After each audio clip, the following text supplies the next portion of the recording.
النهارده في أكتر من 300 مليون شخص بيشتروا من أمازون، لكن اللي ناس كتير ما تعرفوش إن الشركة دي كانت ممكن تموت وأكتر من مرة. والسؤال هنا إزاي شركة بدأت في جراج بقت واحدة من أقوى الشركات في تاريخ البشرية. كل منتج في حياتنا ليه حكاية، وكل حكاية بدأت بمشكلة، وفي كل مرة البشر كانوا يلاقوا الحل العالم كان بيتغير. أنا خالد رمضان ودي كان يا مكان. في سنة 1994 كان في ملايين الناس شايفين إن الإنترنت ده لعبة، وكان في شركات كتير شايفة إن هو موضة وهيعدي، وكان في مستثمرين شايفين إنه اختراع لطيف لكن عمره ما هيغير الاقتصاد. لكن كان في واحد شاف حاجة محدش غيره شافها، شاف رقم واحد قلب حياته كلها. كان الرقم ده 2300%، ودي كانت نسبة نمو الانترنت في خلال سنة واحدة بس. رقم يخليك تتفاجئ، لكن بالنسبة لجيف بيزوس الرقم ده كان أخطر من أي خبر اقتصادي. وقف قدامه وبدأ يسأل نفسه سؤال: لو الانترنت بيجري بالسرعة دي هيغير إيه؟ ناس كتير كانت بتدور على إجابة سهلة، بس هو كان بيدور على سؤال صعب. في الوقت ده كان جيف عنده 30 سنة وشغال في واحدة من أقوى شركات الاستثمار في وول ستريت. مرتب ممتاز، مستقبل مضمون، وحياة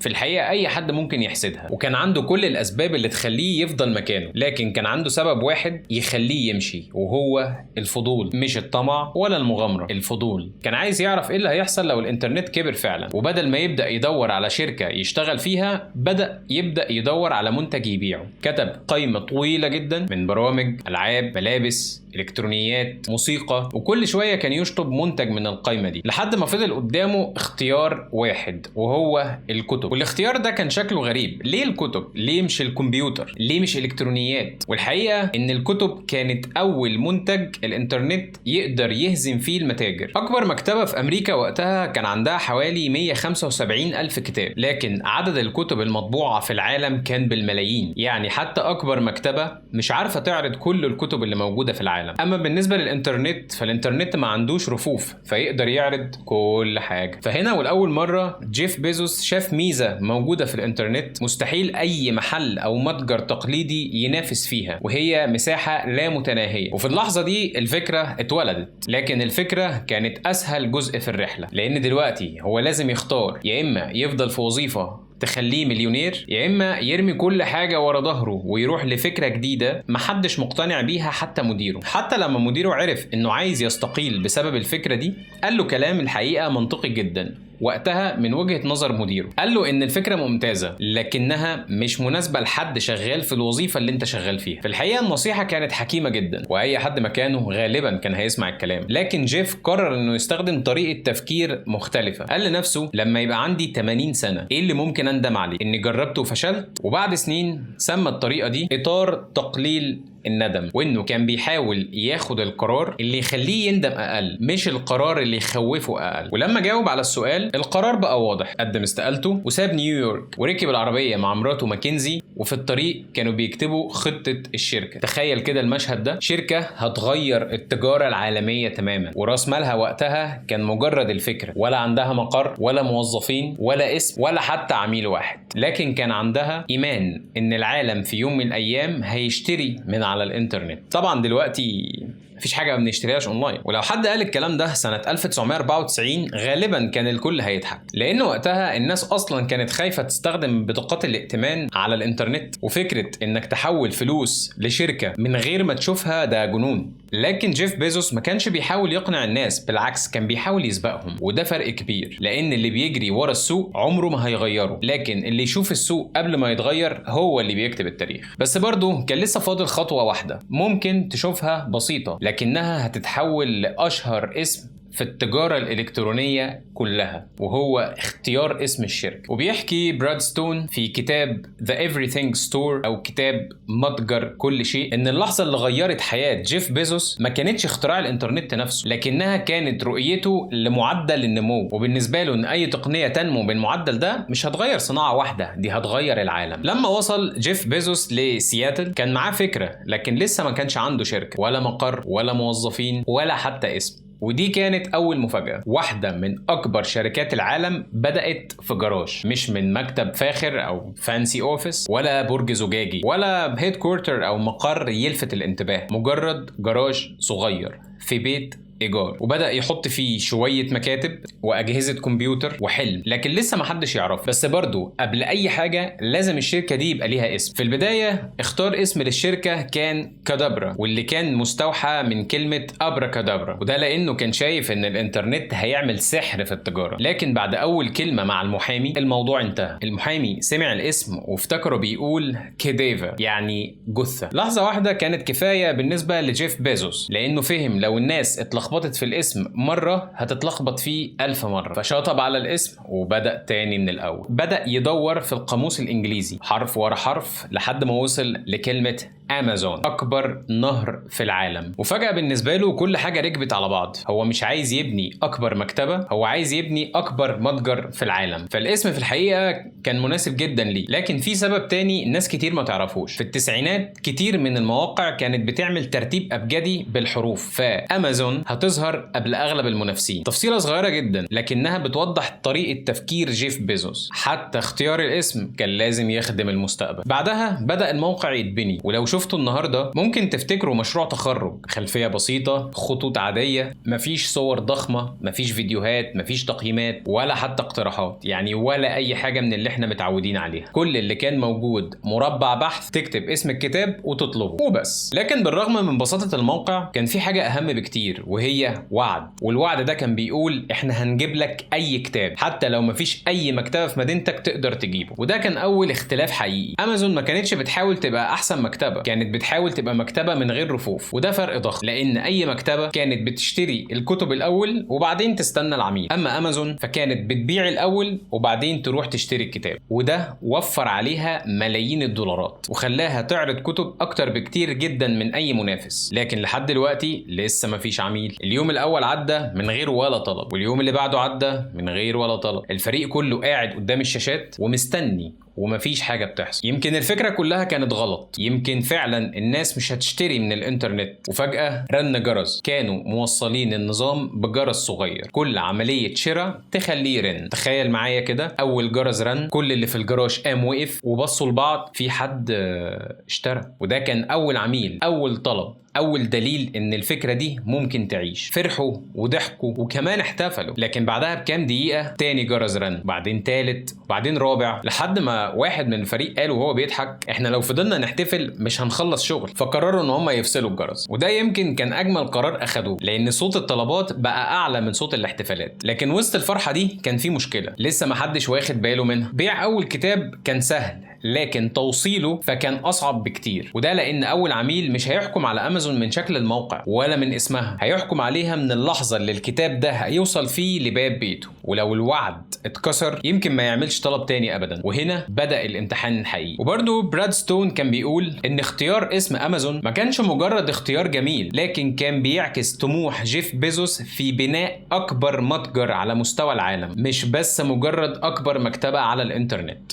أول كتاب اتباع، بعدين التاني والعاشر وال100، وفجأة الجراج بقى أضيق من الحلم نفسه. في البداية كان كل طلب جديد سبب احتفال، لكن بعد أيام الاحتفال اختفى وجه مكانه سؤال تاني: هل هنلحق؟ الطلبات كانت بتزيد أسرع من الناس وأسرع من المكان وأسرع من الوقت. كل طلب محتاج رحلة كاملة، حد يفتح النظام أو السيستم، حد يدور على الكتاب، وحد يتأكد من العنوان، حد يطبع الفاتورة، وحد يقفل الكرتونة، وحد يسلمها لشركة الشحن. وبعدين يبدأ من أول وجديد، مرة واثنين و10 و50. ومع كل طلب جديد كان الفريق بيحس ان هم بيجروا، لكن الطلبات كانت بتجري اسرع. وفي يوم واحد من الموظفين بص حواليه وشاف كل الناس شغاله على الارض، كل واحد بيجمع الكتب ويقفل الكراتين ويرجع يقف، وبعدين يرجع ينزل على الارض تاني يجمع الكتب ويقفل الكراتين. فقال ساعتها جمله بسيطه جدا: احنا محتاجين ترابيزات. الجمله كانت منطقيه واي مدير طبيعي كان هيوافق على طول، لكن جيف بيزوس فكر بطريقه مختلفه شويه. سأل: هي الترابيزات دي هتتكلف كام؟ فجاوبوا عليه وقالوا له الرقم. فسكت شويه وبعد كده قال لهم: ليه ما نشتريش ابواب؟ استغربوا: ابواب؟ قال لهم: هنركب لكل باب 4 رجول ويبقى مكتب. وفعلا راحوا اشتروا الابواب الخشب وركبوا لها الرجول، وبقت هي مكاتب امازون. الموضوع ما كانش عشان يوفروا كام دولار، بس الموضوع كان رسالة. كل دولار هيتوفر هنا ممكن يتحول لتحسين في خدمة العميل. ومن يومها مكاتب الأبواب بقت رمز داخل أمازون، رمز بيقول إن الفلوس مكانها الحقيقي مش في المظاهر. لكن حتى بعد ما المشكلة دي اتحلت ظهر سؤال أخطر. الجراج ما بقاش المشكلة، والكتب ما بقتش المشكلة، الناس ما بقتش المشكلة، بس المشكلة كانت إنهم كانوا بيعتمدوا على نفسهم تقريبا في كل حاجة. كل خطوة لازم حد يعملها بايده، ولو الطلبات تضاعفت يبقى لازم الموظفين كمان يتضاعفوا، ولو الموظفين تضاعفوا يبقى المكان لازم يكبر، ولو المكان كبر يبقى الاداره كمان لازم تكبر. يعني النمو بقى بيكلف اكتر واكتر. وهنا كان اول مره جيف بيزوس يقف قدام سؤال هيفضل يطارده طول عمره، وهو ازاي الشركه تكبر من غير ما التعقيد يكبر معاها. والحقيقه ان السؤال ده هو اللي غير امازون، لانها بطلت تفكر في بيع الكتب وبدات تفكر في تنفيذ الطلبات. البيع في حد ذاته كان بيستغرق ثواني، لكن التنفيذ كان ممكن ياخد ايام. وجيف فهم ان العميل مش هيفتكر الموقع ولا الاعلان ولا حتى السعر، بس هيفتكر اخر دقيقة، وهي اللحظة اللي الكرتونة وصلت فيها قدام باب بيته. لو اللحظة دي كانت ممتازة العميل هيرجع تاني، ولو كانت سيئة خلاص مش هيرجع، حتى ولو كان الموقع ده هو احلى موقع في العالم. ومن هنا امازون غيرت اهتماماتها واولوياتها. بقت كل الاجتماعات بتبتدي بنفس السؤال: ايه هي اكتر حاجة بتضيع وقت العميل؟ مش ايه هي اكتر حاجة بتكسبنا فلوس، ولا ايه هي اكتر حاجة تعجب المستثمرين. السؤال الوحيد كان العميل. ودي كانت لحظة تحول، لان امازون من شركة بتبيع كتب بدأت تتحول لشركة بتبني نظام لو نجح ممكن يشحن اي حاجة. وده كان التفكير اللي سبق العالم كله. لكن لسه في مشكلة اكبر بكتير، لان حتى لو قدرت تجهز الطلب وتقفله وتسلمه فهو لسه ما وصلش، ولسه الرحلة ما بدأتش. وبيحكي براد ستون في كتابه إن مكاتب الأبواب دي ما كانتش مجرد وسيلة لتقليل النفقات، لكنها كانت إعلان دايم عن ثقافة أمازون. أي دولار هنوفره جوه الشركة لازم يرجع كقيمة أفضل للعميل. في نهاية التسعينات أمازون كانت بتكبر بسرعة كبيرة، لكن كل ما كانت بتكبر كان في سؤال بيكبر معاها: هنقدر نوصل كل الطلبات دي إزاي؟ وفي الحقيقة إن السؤال ده ما كانش نظري، بالعكس ده كان سؤال بيواجههم كل يوم، كل دقيقة، وفي كل شحنة. لأن العميل ما كانش بيقارن أمازون بأي متجر إلكتروني تاني أو بأي متجر تاني، بالعكس كان بيقارنهم بوعد، ولو الوعد ده اتكسر يبقى الثقة كمان اتكسرت. وجيف بيزوس كان فاهم الحقيقة دي كويس، وعشان كده كان دايما بيقول للفريق: احنا مش في تجارة كتب. والجملة دي كانت غريبة بالنسبة للفريق، لان هو ده اللي الشركة بتعمله فعلا، هي بتبيع كتب. لكن هو كان شايف الصورة الاكبر، وكان بيكمل كلامه وبيقول: احنا في تجارة رضا العميل. وده كان فرق ضخم، لان الشركة اللي بتبيع كتب هي هدفها انها تبيع اكتر، لكن الشركة اللي بتبيع رضا العميل هدفها ان العميل ده يرجع لهم تاني، ولو رجع هيشتري كتب ولعب وتلفزيون ولابتوب واي حاجة ممكن تتخيلوها تبقى موجودة على المتجر. يعني اللي نفهمه من هنا ان امازون ما كانتش بتبيع منتج، امازون كانت بتبيع الثقة. وده السبب ان كل قرار في الشركة كان بيبدأ من العميل، مش من الإدارة ولا من المستثمرين.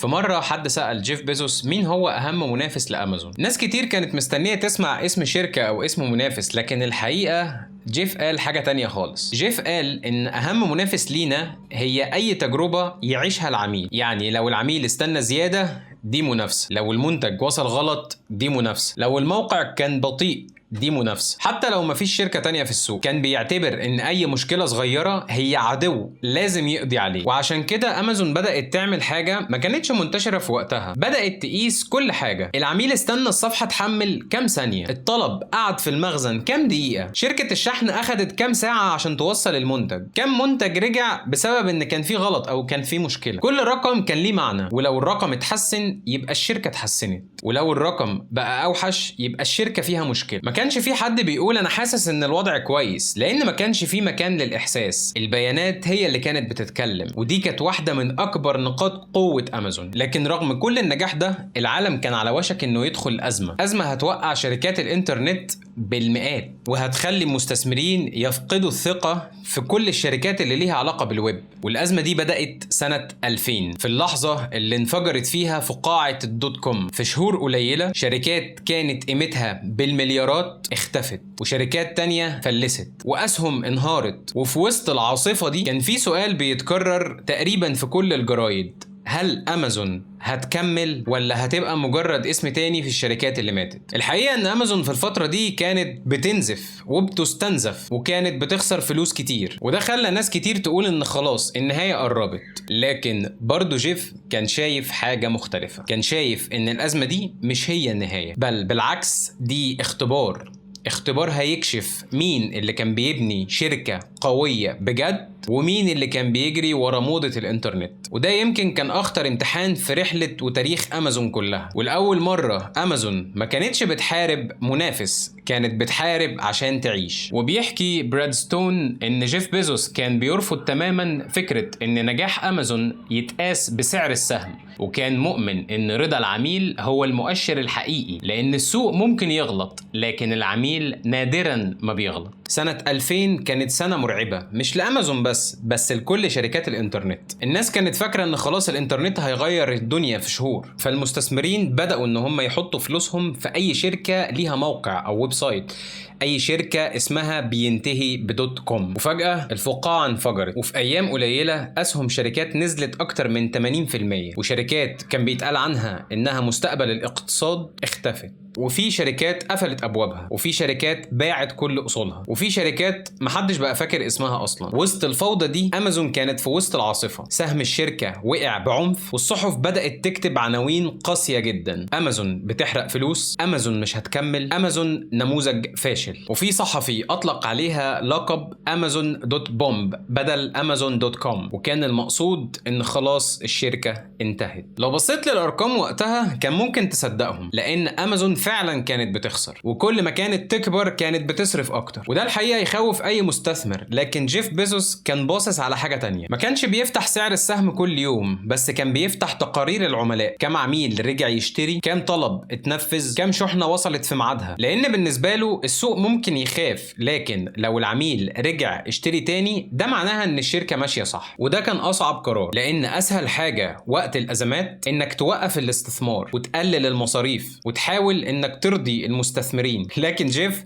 عمل العكس، استمر ان هو يبني ويطور وكمل في الصرف على البنية التحتية. ناس كتير شافت ان القرار ده جنون، لكن هو كان شايفه استثمار، لانه كان مقتنع ان الازمة هتخلص لكن المخازن هتفضل والانظمة هتفضل وثقة العميل هتفضل. وده اللي حصل فعلا. بعد ما العاصفة هديت امازون كانت من الشركات القليلة جدا اللي خرجت واقفة على رجليها، بل واقوى من الاول كمان، لان المنافسين كانوا بيقللوا من المصاريف، اما امازون فكانت بتبني وبتكبر. وده يمكن اهم درس في القصة كلها. في وقت الخوف معظم الشركات بتفكر في النجاة، اما امازون فكانت بتفكر في المستقبل، والمستقبل كافئها. لكن بعد ما نجت من اول ازمة جيف بيزوس بدأ يسأل نفسه سؤال جديد: هو احنا هنفضل طول عمرنا شركة بتبيع منتجات ولا ممكن نبقى حاجة اكبر من كده؟ والسؤال ده هو اللي هيطلع من امازون واحدة من انجح الخدمات في تاريخ التكنولوجيا، خدمة ما كانتش بتبيع كتب ولا موبايل ولا منتج، لكنها هتغير الانترنت كله. وبيحكي براد ستون ان انفجار فقاعة الدوت كوم كان اختبار حقيقي لفلسفة جيف بيزوس. لما الشركات التانية كانت منشغلة بان هي تنقذ اسعار اسهمها، كان هو مركز جدا على بناء شركة تعيش لعقود، حتى ولو دفع تمن ده خسائر كبيرة جدا على المدى القصير. والمفاجأة الاكبر ان اكتر منتج ناجح في تاريخ امازون ما كانش بيتباع على امازون اصلا. ناس كتير افتكرت ان الشركة خلاص هتبدأ تركز على البيع وتبتدي ان هي تحصد الارباح، لكن جيف بيزوس كان بيفكر في حاجة مختلفة تماما. كان بيسأل سؤال غريب: هو احنا ليه بنبني كل الانظمة دي لنفسنا؟ ليه غيرنا ما يستخدمهاش؟ والسؤال ده كان بداية واحدة من اكبر المفاجآت في تاريخ كل الشركات. خلينا نرجع خطوة لورا. في كل مرة امازون كانت بتكبر كانت بتشتري سيرفرات اكتر، مساحات تخزين اكتر، وشبكات اقوى، لان الموقع ما كانش ينفع يقع ولا يبقى ابطأ ولا يعطل، خصوصا في المواسم وموسم زي الكريسماس. لكن بعد المواسم او بعد الموسم كل الاجهزه دي او كل الامكانيات دي كانت بتبقى واقفه وما كانتش بتبقى شغاله، فولا هي بتشتغل ولا هي بتكسب فلوس. جيف بيزوس بص للمشكله دي وشاف فيها فرصه، قال بدل ما الاجهزه دي كلها تبقى فاضيه ومش شغاله ليه ما نأجرهاش لشركات تانية؟ الفكره وقتها كانت غريبه جدا، ليه شركه بتبيع كتب تبدا ان هي تبيع خدمات للانترنت؟ او خدمات كمبيوتر. ايه العلاقه؟ الاجابه ان جيف بيزوس ما كانش شايف امازون كشركه بتبيع كتب، هو الحقيقه كان شايفها شركه بتحل المشاكل، وطالما في مشاكل يبقى ليه ما نحلهاش. ومن هنا اتولدت خدمه امازون ويب سيرفيسز او AWS. في البدايه تقريبا محدش اهتم بالموضوع، ولا حتى الصحافه كتبت عنها، ولا المستثمرين شافوا ان ده في حد ذاته انجاز. كلهم كانوا مركزين على عدد المنتجات وعدد العملاء وسعر السهم. لكن امازون كانت في هدوء بتبني حاجه اكبر بكتير، وبالفعل بدات الشركات الصغيره انها تستخدم الخدمه دي من امازون. بدل ما تروح تشتري سيرفرات بقت بتأجرها من امازون، ولو احتاجت مساحه اكبر بتزودها في دقايق، ولو احتاجت تقلل تقدر برضو تقلل في دقايق من غير ما تشتري اجهزه او مراكز بيانات، ولا حتى توظف فرق كامله عشان تدير المراكز دي. الفكره كانت بسيطه لكن تاثيرها كان ضخم، لان امازون في الحقيقه ما كانتش بتبيع سيرفرات، هي كانت بتبيع وقت ومرونه وسرعه، وده خلاها جزء من نجاح آلاف الشركات. يمكن وانت بتتفرج على فيلم او بتطلب اكل او بتستخدم تطبيق او ابلكيشن، في احتمال كبير ان الخدمه دي تبقى شغاله على ال AWS، وده يمكن اغرب تحول في القصه كلها. شركه بدات بتبيع كتب بقت بتشغل دلوقتي جزء كبير جدا من الانترنت. ولحد النهارده كتير من الناس لما تسمع اسم امازون بيفكروا بس في الشراء، لكن الحقيقه ان واحده من اكبر مصادر ارباح الشركه ما كانتش في الشراء، كانت الخدمات السحابيه او ال AWS. وده يورينا ان امازون عمرها ما كانت متمسكه بفكره واحده، وكل ما كانت تنجح كانت تسال نفسها ايه الخطوه اللي جايه. وده هو الفرق بين شركه بتدافع عن نجاحها وشركه بتحاول تطور وتبني النجاح اللي جاي. وبيوضح براد ستون ان جيف بيزوس كان بيشجع فرق امازون على التفكير في الانظمه اللي بيبنوها داخليا باعتبارها منتجات ممكن تخدم شركات تانية، والفكرة دي كانت من البذور الأولى اللي خرج منها مشروع أمازون ويب سيرفيسز، واللي بقى بعد كده واحد من أهم مصادر قوة أمازون. لكن رغم كل النجاح ده كان لسه في مبدأ واحد جيف بيزوس كان شايف إنه أهم من المخازن وأهم من ال AWS وأهم حتى من الأرباح نفسها، وده اللي هنشوفه في الفصل اللي جاي.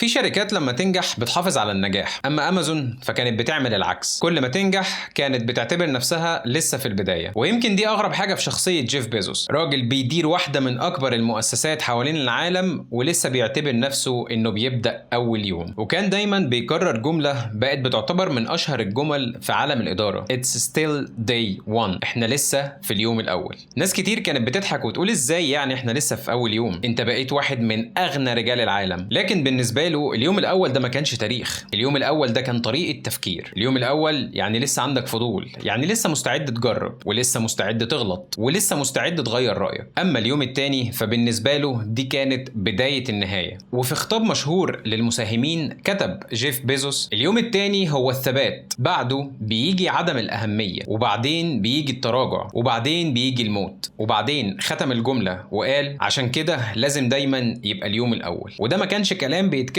في خطاب وخلاص، ده كان بيتطبق كل يوم. في امازون مفيش فكره عشان طالعه من مدير كبير تبقى صح، ومفيش اقتراح عشان صاحبه موظف جديد او صغير يبقى غلط. كل حاجه بتتقاس بالارقام وبالنتائج. ولو اي حد دخل اجتماع وقال انا شايف، اول سؤال يتوجه له: ايه البيانات اللي بتقول كده؟ لان الرأي كان مجرد رأي، بس البيانات هي اللي بتقول الحقيقة. حتى الاجتماعات كانت مختلفة، اغلب الشركات بتبدأ الاجتماعات بباوربوينت وسلايدز كتيرة وبرزنتيشن والناس تبتدي تخش تشرح. لكن امازون فكانت بتمنع ده، فبدل السلايدز والشرايح الكتير كان كل واحد بيكتب مذكرة من 6 صفحات، وكل اللي في الاجتماع يقعدوا اول نص ساعة يقروا المذكرات دي في هدوء تام، وبعديها يبدأ النقاش. وده ليه؟ لان جيف كان مؤمن ان الكتابة بتجبرك انك ترتب افكارك، اما الشرايح او السلايدز فكانت ممكن تخبي ضعف الفكره. وكمان كان عنده قاعده تانية في الحقيقه غريبه جدا: لو كان الفريق اللي شغال محتاج اكتر من بيتزتين عشان ياكل فده فريق كبير. ودي كانت قاعده 2 pizzas تيم. الفكره مش في البيتزا، الفكره ان الفرق الصغيره بتتحرك اسرع، تاخد قرارات اسرع، وبتجرب اكتر. لكن اول لما الفريق عدده يكبر الاجتماعات بتبتدي تكبر والاجراءات بتكبر والسرعه تبتدي تقل. وده بالظبط اللي كان بيحاول جيف بيزوس انه يهرب منه. منه، وده لان امازون كانت بتكبر كل يوم. وده يمكن اكبر سبب خلى امازون تفضل تكبر وتفضل تتغير في الوقت اللي كانت شركات اكبر منها فضلت واقفه مكانها، لانها ما كانتش بتسال احنا نجحنا، بس كانت بتسال ايه الحاجه اللي ممكن نعملها بكره احسن. وده السؤال اللي فضل يحرك الشركه لسنين طويله. لكن بعد كل الرحله دي فضل سؤال واحد: ايه الدرس اللي احنا ممكن ناخده من امازون؟ هل الدرس انك تبيع على الانترنت، ولا انك تبني مخازن، ولا انك تعمل ويب سيرفيسز، ولا الحقيقه أعمق من كده بكتير؟ وده اللي هنشوفه في الفصل اللي جاي. بيوضح براد ستون إن فلسفة داي 1 كانت حجر الأساس في طريقة إدارة جيف بيزوس، لأنها كانت بتجبر أمازون تتصرف كل يوم كأنها شركة ناشئة مهما كبرت ومهما حققت من نجاحات. لكن يمكن أعظم اختراع عملته أمازون ما كانش المخازن ولا الموقع ولا الخدمات السحابية، يمكن كان طريقة التفكير. خلينا نرجع لأول مشهد في الحكاية. راجل واقف قدام شاشة كمبيوتر شاف رقم 2300%، رقم غير حياته. لو كان قفل الصفحة دي ورجع كمل شغله كان عادي هيكمل حياته، وكان ممكن يعيش مرتاح ويبقى مدير ناجح ويمكن يبقى مليونير، لكن العالم كان هيبقى مختلف. لأن السؤال اللي سأله لنفسه ساعتها ما كانش إزاي يكسب فلوس، السؤال كان إيه اللي هيغير العالم بعد 10 سنين. وده يمكن أول درس في الحكاية، إن الشركات الكبيرة والعظيمة مش بتجري ورا السوق، بس هي اللي بتشوف السوق قبل ما يتغير. أمازون عمرها ما اخترعت الإنترنت، ولا اخترعت التجارة الإلكترونية، ولا اخترعت التوصيل، لكنها عملت حاجة أصعب: هي ربطت كل ده ببعض في نظام واحد، نظام كل جزء فيه بيخدم الجزء اللي بعده. العميل يطلب، والنظام يفهم، والمخزن يتحرك، والشحنة تخرج، والبيانات تتسجل، والشركة تتعلم، وبعدين تعمل كل ده أسرع في المرة اللي بعدها. وده هو السر. أمازون ما كانتش بتكسب لأنها أذكى من الناس، كانت بتكسب لأنها بتتعلم أسرع من كل الناس. كل طلب كان درس، وكل شكوى كانت فرصة، وكل خطأ كان مشروع تحسين. وده السبب اللي خلى كلمة مستحيل مش بتخوفهم، لأن المستحيل بالنسبة لهم كانت مشكلة لسه محدش لقى حلها. وده واضح في كل مرحلة. قالوا مستحيل الناس تشتري كتب من على الإنترنت، والناس اشترت.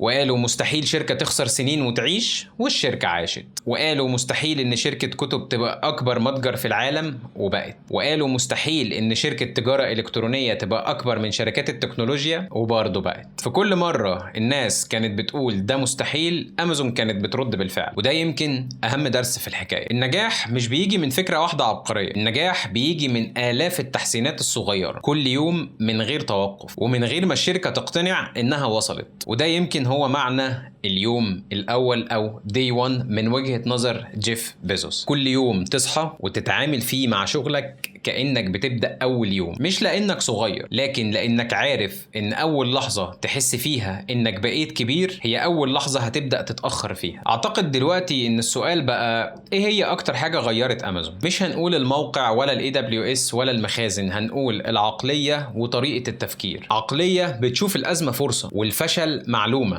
والعميل هو البوصلة اللي الشركة بتمشي عليها. يمكن عشان كده وبعد أكتر من 30 سنة لسه ملايين الناس كل يوم بتضغط على زرار اشتري الآن أو باي ناو من أمازون، من غير ما يفكروا في آلاف العمليات اللي بتحصل في اللحظة اللي هم بيدوسوا فيها على الزرار، ولا ملايين الأسطر البرمجية، ولا مئات المخازن، ولا عشرات الآلاف من الموظفين. كل اللي بيشوفوه إن المنتج وصل. وده يمكن أعظم إنجاز حققته أمازون، إنها خلت واحدة من أعقد العمليات بقت تبان في منتهى البساطة. وده هو تعريف النجاح الحقيقي، إن العميل يشوف النتيجة وينسى تماما قد إيه الطريق كان صعب. وبيحكي براد ستون إن سر أمازون الحقيقي ما كانش في منتج بعينه، لكن كان ثقافة مستمرة من التجربة والتحسين والهوس بخدمة العميل. وكل نجاح حققته الشركة كان نتيجة آلاف القرارات الصغيرة المتراكمة، مش قرار واحد عبقري. وهنا هبدأ أقول لك لو عجبتك الحكاية دي اشترك في القناة، لأن دي كانت مجرد البداية. كل منتج في حياتنا ليه حكاية، ولسه فيه حكايات كتير محتاجة تتحكي. أنا خالد رمضان، ودي كان يا مكان. شكرا لحضراتكم وشكرا على وقتكم، وأتمنى أشوفكم في حلقة جديدة من سلسلة كان يا مكان.